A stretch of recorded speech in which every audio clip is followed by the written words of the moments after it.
ओह तो यह है। ये जो निष्कर्ष निकल कर आया है, ये है ज्ञान।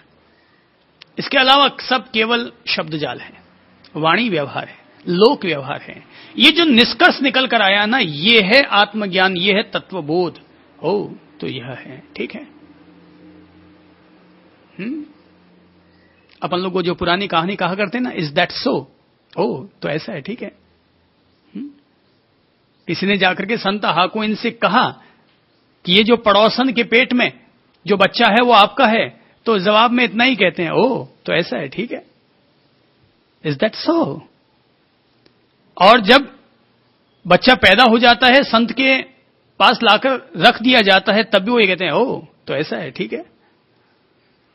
और 4 साल के बाद उस बच्चे को जन्म देने वाली महिला को प्रायश्चित होता है और उसे लगता है मैंने संत पर झूठा इल्जाम लगाया, और वो बता देती है महिला कि ये बच्चा संत हाकुइन का नहीं, फिश मार्केट में काम करने वाले एक युवा मर्चेंट का है।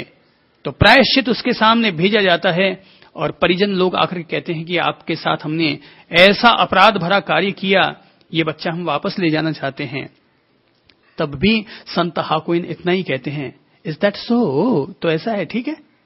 ये जो बात है कि परिवर्तन के साथ हम लोग जो स्थिर नहीं रह पाते हैं अपने बोध को, ये इसी को कहते हैं अज्ञान, इसी को कहते हैं मिथ्यात्व, इसी को कहते हैं अविद्या, कि हम लोग मर्म को समझ नहीं पाते हैं। मर्म को ज्यों ज्यों व्यक्ति समझ लेगा, त्यों त्यों प्रभावित होना उसका कम होता चला जाएगा।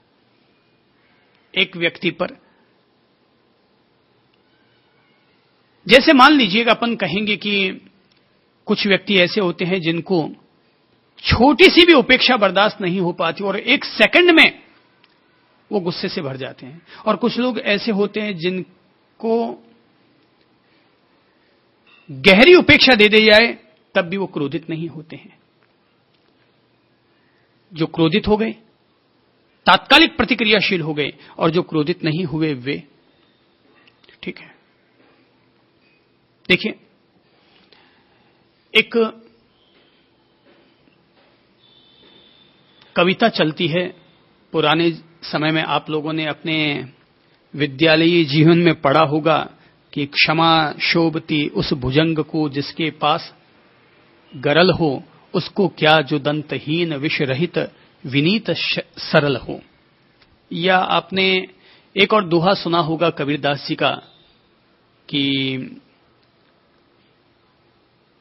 क्षमा बड़न को चाहिए छोटन को उत्पात, कहां विष्णु को घटी गयो जो भृगु मारी लात। कि भृगु ने अगर लात भी मार दी तब भी कुछ नहीं हुआ। देखिए प्रतिक्रियाएं कैसे पैदा होती हैं, हम लोग किस तरह से प्रभावित हो जाते हैं।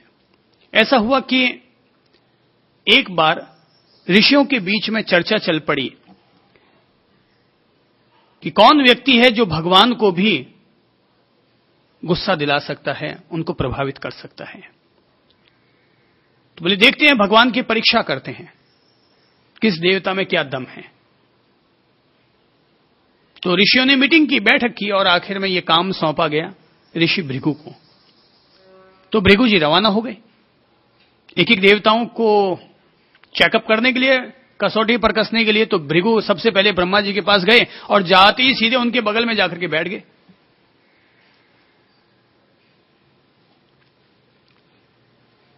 बड़ा आश्चर्य हुआ ब्रह्मा जी को भी कि यार क्या ये ऋषि है, सीधा आकर के पूछा न ताछा, बिना एक तो बिना परमिशन के अंदर आ गया, अनुमति भी नहीं ली कि साहब मैं अंदर आ जाऊं। एक तो अनुमति नहीं ली और ऊपर से सीधा आकर मेरे कमल पर, मेरी गोद में ही आकर के बैठ गया, बिल्कुल मेरे पास में। कुछ तो तमीज होती भाई, मैं ब्रह्मा हूं, मैं भगवान कहलाता हूं, और ये ऋषि है मेरी उपासना करने वाला, और सीधा आके मेरे बगल में बैठ गया।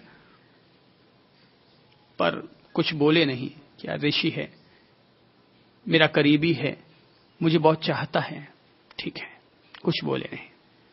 तो भृगु वहां 10 मिनट रुके और वहां से निकल पड़े। क्या हुआ,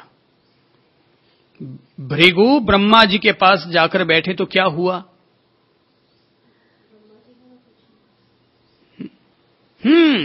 अपन को लगता है ब्रह्मा जी को कुछ नहीं हुआ, लेकिन ब्रह्मा जी को बहुत कुछ हो गया। ये कि ब्रह्मा जी का अंतर्मन प्रतिक्रियाशील हो गया। प्रतिक्रिया व्यक्त नहीं की।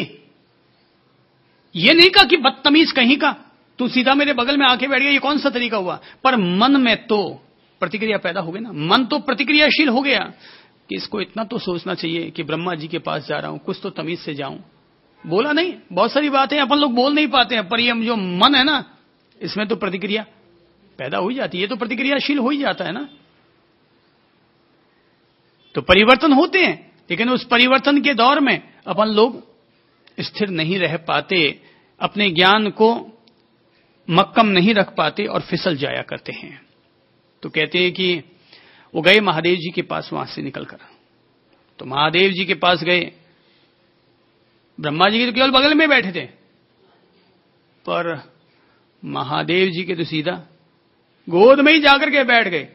और जैसे भृगु जाकर के बैठे, शंकर को गुस्सा आया, उठाया अपना डमरू, उठाया अपने भाला और भृगु को उठा करके मारने दौड़े। बीच में पार्वती जी आई, भृगु चले गए पार्वती जी की शरण में, बोले माते मैं तो इस रूप में आया था, परीक्षा लेने के लिए आया था। पार्वती जी ने महादेव जी को आखिर समझा बुझा करके शांत किया।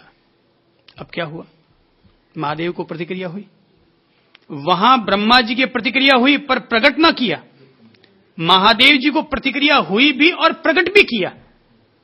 लेकिन कोई ज्ञानी व्यक्ति, समझदार व्यक्ति, बीच बिचौलिया वाला व्यक्ति, ठंडे मिजाज का व्यक्ति जब बीच में आ जाता है तो आदमी वापस ठंडा भी हो जाता है, शांत हो जाए, बोले अच्छा ठीक है, अब तू कहती है तो चल भाई छोड़ देते हैं, बाकी तो अभी भृगु की अंगुलियां चेंज कर देता। वहां से भृगु जी निकले विष्णु भगवान के पास, और वहां तो गए और जाते ही सीधा जोर से लात मारी भृगु ने विष्णु जी की छाती पर। लक्ष्मी जी भी चौंक गई कि यार आज तक दुनिया में किसी ने इतनी हिम्मत नहीं की कि विष्णु भगवान के आते सीधा छाती पर लात मार देना। पर वो इस इंतजारी में थे भृगु की अब विष्णु कुछ बोले, क्योंकि दो की तो परीक्षा कर चुके थे। तो बोले अब तो गोद में क्या बैठना, अब तो सीधा टिका ही देता हूं, देख लेते हैं कौन कितना ठंडा है। तो विष्णु जी बुरा नहीं माना उन्होंने झट से विष्णु जी बैठे हुए और भृगु जी के पांव दबाने लगे। बोले महर्षि आपके पांव कहीं चोट तो नहीं लगी आपके पांव के, लाइए मैं आपके पांव को दबा देता हूं। बोले मेरी छाती तो इन दैत्यों के शस्त्रों का प्रहार झेलते झेलते मजबूत हो गई है, पथरीली हो गई होगी, कहीं आपके पांव को चोट तो नहीं लग गई है। 3 तरह की प्रतिक्रिया हुई, एक मन में, एक गाली के रूप में, और तीसरी कोमल व्यवहार के रूप में। अब ये अपने अपनी ज्ञान दशा पर निर्भर करता है, अपनी अपनी स्थिति पर निर्भर करता है, कौन व्यक्ति कितने ठंडे मिजाज का है, उसके हिसाब से उसकी प्रतिक्रियाएं होंगी। तो परिवर्तन तो होते ही हैं, लेकिन ज्ञानी व्यक्ति उस परिवर्तन के दौर में भी अपने आप पर अपना नियंत्रण रखते हैं। और अगर अपन लोग नियंत्रण नहीं रख पाते हैं तो इसका अर्थ यह हुआ अभी भी अपन लोगों पर कषाय हावी है, क्रोध हावी है, भोग हावी है, काम हावी है, अहंकार हावी है। ये सब चीजें अपन लोगों पर हावी हैं। ठीक है, किसी पर कम, किसी पर ज्यादा, लेकिन हावी है। हावी सब पर होते हैं, किसी पर 90% है, किसी पर 10% है।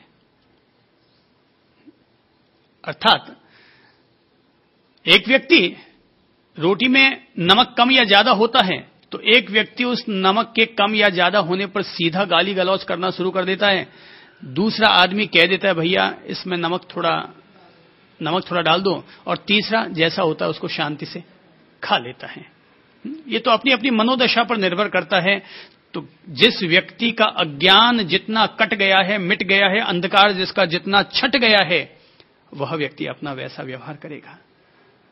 दोषी कोई नहीं है, हमारा अज्ञान दोषी है, हमारा मिथ्यात्व दोषी है, हमारे पास तत्व ज्ञान का अभाव होना ये दोष का मूल कारण है। तो पूछा गया कि वो कौन सा तत्व है कि जो भूत और भविष्य से भी भिन्न है, वो कौन सा तत्व है जो धर्म और अधर्म से भी पृथक है, वो कौन सा तत्व है तो कहते हैं अब यमराज ने अपनी ओर से अपना मुंह खोला और तब उन्होंने, चूंकि वे तो रहस्य के दृष्टा हैं, रहस्य के ज्ञाता हैं, तब उन्होंने अपनी ओर से यह रहस्य उद्घाटित करने की कृपा की मृत्युदेव ने। और उन्होंने कहा, सारे वेद जिस पद का वर्णन करते हैं, समस्त तपों को जिसकी प्राप्ति के साधन कहते हैं, जिसकी इच्छा करने वाले ब्रह्मचर्य का पालन करते हैं, उस पद को मैं तुम्हें संक्षेप में कहूं। ओम, ऐसा यह तत्व है। अर्थात यमराज ने तब एक रहस्य उद्घाटित किया कि तुम जिस तत्व को जानना चाहते हो कि कौन सा ऐसा तत्व है जो धर्म अधर्म से, पाप पुण्य से, कार्य कारण से, भूत भविष्य से, इन सब से पृथक जो विशिष्ट सत्ता है वो कौन है। तब उन्होंने कहा, एक ओंकार सतनाम। नानक क्या कहते हैं? एक ओंकार सतनाम। उस सत का नाम, उस सत्य का नाम, उस पराशक्ति का नाम एक ही है और वो है ओम। वो है ओम।